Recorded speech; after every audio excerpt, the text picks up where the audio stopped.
Good morning, Philippines! Sa inyo ang ating segment na Stories in the Service ngayong linggong ito kung saan ating matutunghayan ang kwento sa serbisyo ng ating itatampok ngayong umaga. At kami ang inyong makakasama, Bombo Ira Chicano. At Bombo Marian Esmeralda. Ang mga nurse ay may napakahalagang papel sa sistema ng pangkalusugan at sa lipunan sa kabuuan. Ang mga nurse ay hindi lamang tagapagbigay ng lunas, kundi sila rin ay haligi ng buong sistemang pangkalusugan. Sa kabila ng pagod at panganib sa kanilang propesyon, ang kanilang serbisyo ay nagbibigay ng pag-asa at lakas ng loob sa mga may karamdaman. At ang itatampok natin sa ating segment ngayon ay nasa naturang propesyon. Siya ay si Romeo Kinsay na tubong binalonan dito sa lalawigan ng Pangasinan at nanunungkulan bilang nurse sa Philippine Heart Center. Aniya, nasa 14 na taon na siya bilang nurse sa naturang pagamutan, ngunit bago siya makapasok ay katulad ng iba na pagdaanan din niya ang hirap sa pag-a-apply noon sa iba't ibang mga ospital. Upang mas makilala pa siya, narito ang kwento sa serbisyo ni Sir Romeo Kinsay, isang nurse sa Philippine Heart Center. Ako pala si Mr. Romeo Kinsay, tubong Binalonan, Pangasinan, no? Pero as of now, I am based dito po sa QC or sa Manila, na kung saan isa po akong nurse dito po sa Philippine Heart Center. So, I've been here for 14 years and counting. Medyo matagal-tagal na, no? So, ang batch ko kasi, is 2006, no? Graduate ako ng 2006, then after that, nag-board exam ako, no? So, doon sa batch ko pa lang, hirap na kasi ako at that time na maghanap po ng work sa hospital, no? Since yung batch ko pa very controversial kasi at that time, doon po kasi yung leakage issue sa nursing licensure examination at that time. So, hirap na hirap kami na mag-apply sa mga hospital, no? Pero, fortunately naman, before ako na napunta po sa hospital po na pinagtatrabahuhan ko ngayon, ay naging clinical instructor naman po ako doon po sa aking school po dati, nung college po ako. So, nagturo po ako bilang virtual lab instructor or again, clinical instructor ng 2 taon. So, doon po ako nahasa po na maging madaldal. Okay? So, at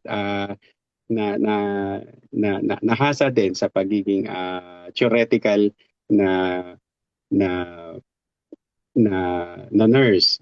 Pero siyempre sa akin, parang kulang pa, sabi ko, kailangan ko talaga ng hospital experience. So lahat ng mga ospital na malalaki dito sa Manila, in-applyan ko talaga 'yan, no? So isa-isa, nagko-commute pa nga ako dati, pero talagang desidido talaga ako na ma-hire. And luckily, napunta po ako dito po sa ospital ko po ngayon, which is the Philippine Heart Center, na dalubhasa or nagpapakadalubhasa po sa mga sakit po sa puso, no? So nag-start po ako dito 2011, then after that halos maikot ko na po ata ng buong hospital po sa lahat po ng area, no? So pero ang pinaka favorite ko po talaga ay walang iba kundi ang operating room, kasi gusto ko pong malaman po, no, kung ano ba ang ginagawa sa puso or may sakit sa puso, so paano ba inooperahan, ganyan. So 8 taon po ako diyan, and then ngayon po kasi ay sa kasalukuyan ay nasa dialysis unit na po ako, no. So, ayan, marami akong natutunan actually sa tenure ko po dito po sa ospital ko. And talagang worth it yung pag-stay ko or yung pag-stay ko sa hospital po mismo. Ibinahagi niya na isa sa satisfying na parte ng kanyang trabaho bilang isang nurse ay sa tuwing nakakapagpauwi sila ng mga pasyente na gumaling na dahil ibig sabihin nito ay nagampanan niya ng magaling at maayos ang kanyang tungkulin bilang nurse. Actually, maraming satisfying, no? Pero ano ko lang, ang pinaka-satisfying sa akin, para sa akin lang, no, bilang nurse, ay yung mapauwi ang mga pasyente na gumaling na. So, ibig sabihin nun, gumaling sa'yo, ibig sabihin, magaling ka. So parang para sa akin ano 'yun nakakatuwa kasi hindi siya yung tipong sasabihin mo na umuwi siya dahil nagalit siya sa'yo or what, kasi gumaling siya. Yun ang talagang pinaka-satisfying para sa akin. Sa kanyang 14 na taon niya sa serbisyo ay marami niya ang kanyang madinaanang pagsubok lalo na sa madelikadong sitwasyon. Marami din, no, sa tagal ko dito sa ospital po, no.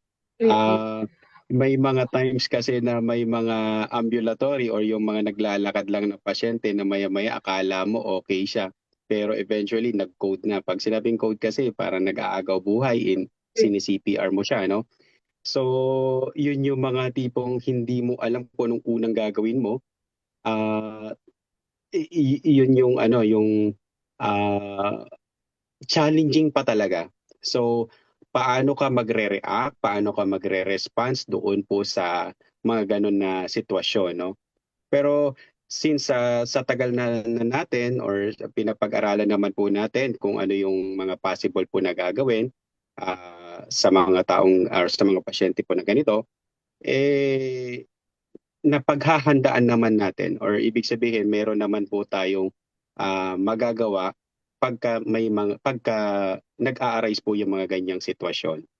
So isa pa yung struggle po natin kasi sa tagal ko na kasi dito, ang mga nurses come and go. So marami kasing nagre-resign. So nahihirapan din kami actually. Kung real talk man to, parang talagang matadaan lang sa'yo, matuto lang yung bagong nurse, then eventually abroad na. So yun yung mga tipong talagang hirap na hirap po kami na mag-adjust. Pero again, hindi naman po natin masisi yung ibang mga nurses na mag-abroad kasi nga siguro dahil dala ng kahirapan, gusto nilang ma-improve ang kanilang pamumuhay. So, hayan. Those are only fews, no? Pero marami pa talaga siya. Ang kanyang pamilya, sila aniya ang kanyang nagsisilbing inspirasyon at motibasyon upang magpatuloy pa rin siya sa kanyang propesyon sa kabila ng mga pagsubok na kinakarap sa araw-araw na trabaho bilang nurse. Kaya naman, sinisigurado din niya na makakapaglaan pa rin siya ng oras sa kanyang pamilya. Actually, ang motivation ko, family ko. Sa totoo lang. So, every time na nakikita ko yung family ko, so talagang masayang-masaya ako. Makita ko silang masaya, makita ko silang masigla, walang sakit, okay sa akin yan. So, ang sarap magtrabaho kasi nang nakikita mo yung family mo. Okay na sa akin na mahirapan ako mag-alaga sa mga ibang pasyente, wag lang ang family ko. Pag nakikita ko sila kasi sila yung reason kung bakit kung bakit tawag dito nagtatrabaho tayo ng maayos, gumagawa tayo ng mabuti sa kapwa natin. Talagang sila lang yung magiging reason ko kung bakit ako ganito sa ngayon. Ako kasi bilang nurse, shifting kasi ako tawag dito, ang nangyayari kasi is to either 12 hours or 8 hours ang duty ko. So pagka-uwi, talagang family or yung chikiting ko, no? Kasi maliit pa siya, 2 years old lang makulit yung anak ko. Pero ang tawag dito, I'll make it sure na talagang magkakaroon talaga ako ng time para sa kanya. Kasi para sa akin yung milestone, kailangan nandun tayo, nandun kaming mag-asawa. So kumbaga pagka talagang wala akong wala naman akong ginagawa, talagang binibigyan ko ng pagkakataon na either mag-stay dito, laruin ko yung anak ko, or pupunta kami sa mall para lang mag, ah, ma- mag kumain sa labas. So usually ganon, no? Ang nagkataon lang kasi din minsan sa akin, meron din akong kasing pastime which is yung running nga. Talagang I'll make it sure na both are talagang nagagampanan ko siya. Ang mensahe naman niya sa mga pangarap din na maging nurse o kahit nasa anong propesyon, kung sa tingin nila ay nasa puso nila ang passion, ay ito ang kanilang sundin dahil rewarding ang lahat aniya ng kanilang pagdadaan ng hamon bago magtagumpay. Siguro sa tingin ko, if you have the heart to care a patient, talagang or passion, no, i-pursue mo, no, kung ano yung nasa puso mo, sundin mo, no, sabi nga sa sex bomb, no, kasi ang hirap kasi na kung ano yung uso, yun yung kukunin mo, which is hindi siya talaga, in the long run hindi mo siya talaga ma-appreciate. Basta para sa akin, kung ano yung gusto mo, sundin mo siya. Either kung ano mang profession, kung nurse ka man, doktor man yung gusto mo, inhinyero or teacher, basta para sa iyo yung sa loob-loob mo ay gustong-gusto mo, gawin mo siya. Kasi hindi kasi po pwedeng sabihin mo na kasi ito marami kasing in demand kasi ang nursing, so kailangan It's not that. Ang importante diyan, with all your heart and with all your soul, talagang dapat sundin mo siya.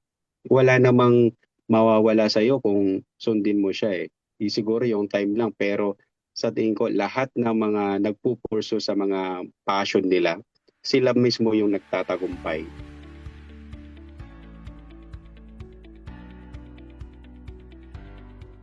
Sumain nyo ang ating segment na Stories in the Service ngayong umaga, kung saan inyong natunghayan ang kwento sa serbisyo at mga pinagdaanan ng ating itinampok ngayong umaga na kapupulutan ng aral at inspirasyon. At mga kabombo, muli na nga tayong magkasama sa susunod na edisyon ng ating segment. Kami ang inyong nakasama, Bombo Ira Chicano At Bombo Marian Esmeralda. This is Bombo Radio Philippines, the #1 and most trusted source of news and information. Basta Radio, Bombo! Good morning, Philippines!